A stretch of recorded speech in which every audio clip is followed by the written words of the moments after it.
এই শোন তো, আমার না খুব খিদে পেয়েছে। আর যে ওই দোকান দেখতে পাচ্ছি, ওই দোকানটা আমি সিঁড়ি ভাঙতে পারবো না, পায়ের একটু প্রবলেম আছে। এই নে টাকাটা নিয়ে একটা কেক নিয়ে যা, টাকাটা তুলে নিয়ে যা। এভাবে টাকার গরম দেখায় কেউ?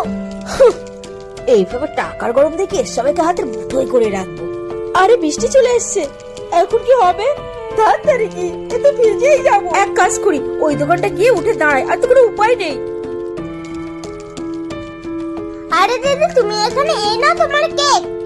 আরে এরকম লোকাল কেক আমি খাই না, আমি তো ব্র্যান্ডেড কেক খাই। এইসব কেক কে খায় নাকি? হাট! কি অহংকার রে বাবা। আরে দিদি, তুমি একটু আগে টাকাকে অসম্মান করলে আর টাকাকে ছুড়ে দিলে।